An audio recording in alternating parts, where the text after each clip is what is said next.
Hello friends, आज मैं आपको एडिटिंग बताने जा रहा हूँ। तो देखते हैं क्वेश्चन क्या लिखा हुआ है। The following passage has not been edited, there is one error. यहाँ पे एक एरर है, गलती है इन ईच लाइन में। Against which a blank is given, write the incorrect word. आपको इनकरेक्ट वर्ड लिखना है, यानी ढूंढना है गलत वर्ड, एंड द करेक्शन, और फिर करेक्शन भी करना है उसको। उसकी जगह पे जो सही आएगा वो भी लिखना है इन योर आंसर शीट में as given below. Against the correct blank number remember to underline the word that you have supplied. तो पहले हम देखते हैं क्वेश्चन सेकंड। तो जब भी आपको एडिटिंग के लिए पैराग्राफ मिलेगा तो आपको उस पैराग्राफ को पहले समझना है कि वो पैराग्राफ जो है वो पास्ट में चल रहा है या प्रेजेंट में चल रहा है या फ्यूचर में चल रहा है। अगर पास्ट में चल रहा होगा तो सारे रूल पास्ट के होने चाहिए उस पैराग्राफ के अंदर। अगर प्रेजेंट चल रहा है तो प्रेजेंट के सारे रूल होने चाहिए, और फ्यूचर है तो फ्यूचर के रूल होने चाहिए। तो अब वैसे देखो, यहाँ पे वर्ब की सेकंड फॉर्म लॉस्ट है, यहाँ पे लुक्ड है, यहाँ पे वर्कड है। तो कहीं ना कहीं एक आइडिया लग जाता है कि ये जो है पैराग्राफ पास्ट में चल रहा है, लेकिन इतनी जल्दी नहीं करना चाहिए, हमें समझना चाहिए पढ़ करके। तो देखो लिखा हुआ है, मधु ने लॉस्ट किया, खो दिया हर फादर, अपने पिता को, व्हेन जब, शी इज स्टिल, जब वह अब भी एक बच्ची है। तो जाहिर सी बात है, मधु ने जब खो दिया अपने पिता को तो आज तो खोया नहीं होगा, पहले ही खोया होगा। तो इस लाइन से हमें कहीं ना कहीं पता लग रहा है ये पास्ट में चल रहा है। तो देखो यहाँ पे वर्ब की सेकेंड फॉर्म लॉस्ट है, पर यहाँ पे देखो इज लिखा हुआ है, यानी इज तो प्रेजेंट होता है। तो जब ये पास्ट है तो ये भी किस में होना चाहिए, पास्ट में होना चाहिए। तो इसकी जगह क्या आएगा, वॉज। तो यहाँ इज दिखाओगे, यहाँ पे उसकी जगह पे जो आपने सही किया वॉज वो दिखाओगे, ठीक है।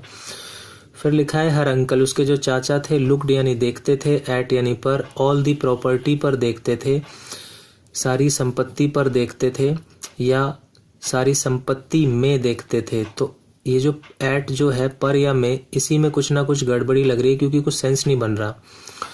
तो वो संपत्ति पर नहीं देखते थे, ना संपत्ति में देखते थे, बल्कि होना ये चाहिए कि हर अंकल, उसके uncle, looked after. Looked after, अगर आप यहाँ आफ्टर लिख देंगे एट की जगह, तो लुक्ड आफ्टर का मतलब होता है देखभाल करना, संभालना। तो यही सेंस बनेगा कि उसके अंकल लुक्ड आफ्टर यानी संभालते थे, ऑल दी प्रॉपर्टी सारी संपत्ति, सारी प्रॉपर्टी, दैट यानी जो, शी इनहेरिट जो इनहेरिट जो उत्तराधिकार में मिलती है, फ्रॉम हर फादर उसके पिता से। तो भाई ये देखो सेकंड फॉर्म है, ये सेकंड फॉर्म है, तो कहीं ना कहीं पता लग रहा है ये पास्ट में चल रहा है। बट इनहेरिट क्या है, प्रेजेंट है, ये तो वर्ब की फर्स्ट फॉर्म है। तो जब ये पूरा पैराग्राफ पास्ट में चल रहा है तो ये भी पास्ट होना चाहिए, तो इनहेरिट की जगह इनहेरिटेड हो जाएगा। तो यहाँ आप इनहेरिट लिखोगे और यहाँ पे इनहेरिटेड लिख दोगे, और यहाँ मैंने बताया एट की जगह आफ्टर आएगा, तो यहाँ एट आएगा और यहाँ पे आफ्टर आएगा। आगे है सिंस ए फ्यू ईयर्स, मतलब कुछ सालों से या कुछ सालों तक, हर अंकल, उसके चाचा ने, वर्कड किया, काम किया, वेरी सिंसियरली, बहुत ही अच्छे से, बहुत ही ढंग से। तो देखो दोस्तों, यहाँ पे लिखा है फ्यू ईयर्स। फ्यू ईयर्स का मतलब होता है कुछ साल। तो ये जो सिंस वर्ड है ये हमेशा सर्टेन टाइम के लिए आता है, ना कि अनसर्टेन टाइम के लिए। तो ये फ्यू ईयर्स से कहीं पे भी नहीं ये पता लग रहा कि ये निश्चित समय है, क्योंकि लिखा हुआ है कुछ साल। तो कुछ साल तो कुछ कितने भी साल हो सकते हैं, 5 साल भी हो सकते हैं, 10 साल भी हो सकते हैं, 7 साल भी हो सकते हैं।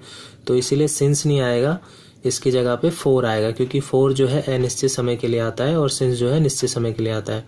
तो ये सिंस गलत है, तो यहाँ सिंस दिखाएंगे और यहाँ पे 4 दिखाएंगे।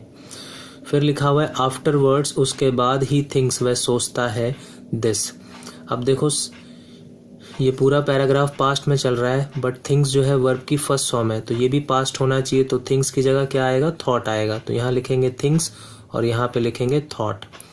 फिर आगे है this property should make, should आ गया चाहिए, शुड का मतलब होता है चाहिए, कि यह जो प्रॉपर्टी है, मेक मतलब बनानी चाहिए, मी मुझे, रिच मुझे अमीर बनानी चाहिए। देखो कुछ सेंस नहीं बन रहा, इसका कोई भी अर्थ जो है, मीनिंग है, वो सही नहीं बन रहा, सेंस नहीं आ रहा कुछ।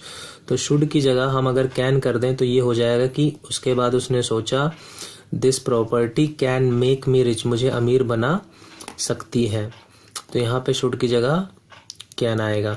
तो यहाँ शुड जो गलत है और यहाँ पे कैन आएगा, तो शुड यहाँ लिखेंगे, कैन यहाँ लिखेंगे। वैसे वुड भी आ सकता है कि उसके बाद उसने सोचा this property would make me rich, वो मुझे अमीर बना देगी, ठीक है। तो आप कैन लिख सकते हैं। फिर आगे देखते हैं आगे है the Taj Mahal was build by Shah Jahan. तो भाई ताजमहल को बिल्ड किया गया, बनाया गया बाई शाहजहां द्वारा इन मेमोरी यानी याद में ऑफ हर वाइफ, उसकी पत्नी की याद में।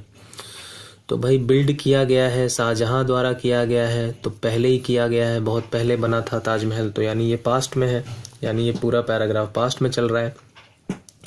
तो ये बाई शाहजहां द्वारा बनाया गया है, तो ये पैसिव वॉइस है, तो पैसिव वॉइस में हमेशा थर्ड फॉर्म आती है, बट ये बिल्ड जो है ये तो फर्स्ट फॉर्म है, तो इसलिए बिल्ड की जगह यहाँ पे बिल्ट आएगा, यानी इसकी थर्ड फॉर्म आएगी। तो बिल्ड यहाँ दिखाएंगे और उसका जो गलत बिल्ड जो गलत वर्ड है और उसका सही वर्ड होगा बिल्ट, तो बिल्ड की थर्ड फॉर्म आएगी, क्योंकि ये फर्स्ट फॉर्म है, ये गलत है, तो यहाँ बिल्ट आएगा और यहाँ पे बिल्ड आएगा, ये गलत वाला।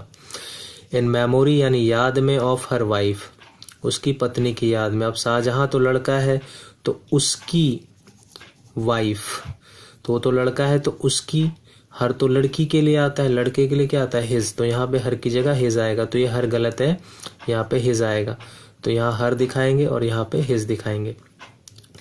आगे है कंस्ट्रक्शन यानी निर्माण, बिगेन यानी शुरू हुआ इन 1632 में, एंड वॉज कंप्लीट और ख़त्म होता है इन 1563 में। तो ये गलत सन लिख दिया गया है, प्रिंट गलत हुआ है। 1632 में तो जब शुरू हुआ है तो ख़त्म कुछ और आगे हुआ होगा, बट खैर उससे कोई बात नहीं है। बिगेन देखो वर्ब की सेकंड फॉर्म पास्ट है, पर ये देखो कंप्लीट, ये तो प्रेजेंट है, यानी कि वर्ब की फर्स्ट फॉर्म है, तो ये गलत है। यहाँ पे क्या होना चाहिए, ये भी पास्ट होना चाहिए, तो यहाँ पे कंप्लीटेड होगा, तो यहाँ कंप्लीट गलत है और कंप्लीटेड यहाँ पे लिखेंगे। द आर्किटेक्ट जिन्होंने ताजमहल को डिज़ाइन किया था वॉज ईशा खान थे, हु कम्स जो कि आते हैं फ्रॉम शिराज से। द, अब आप देखो यहाँ वॉज पास्ट है, तो बट कम्स जो है वो तो वर्ब की फर्स्ट फॉर्म है, तो ये भी पास्ट होना चाहिए, तो यहाँ कम्स की जगह केम आएगा, तो हम कम्स इसमें गलत है, तो यहाँ लिखेंगे कम्स और यहाँ पे लिखेंगे केम।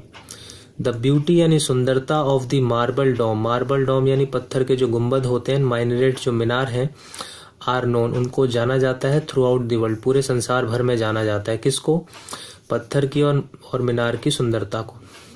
तो सुंदरता तो एक ही होती है, ऐसा थोड़ी कि ताजमहल की सुंदरता तो एक ही होती है, सुंदरताएं बहुत सारी तो होती नहीं है, तो इसलिए ये जो आर है ये गलत है, तो यहाँ पे इज आना चाहिए इसी वजह से, क्योंकि ताजमहल तो आज भी है, तो उसके पत्थर आज भी हैं, उसकी मीनार आज भी है, तो भाई ये सेंस तो प्रेजेंट वाला सेंस दे रहा है कि उसकी सुंदरता जो है वो पूरे वर्ल्ड में जानी जाती है या उसको जाना जाता है, तो आर की जगह इज आएगा, तो यहाँ आर दिखाएंगे, यहाँ पे इज दिखाएंगे।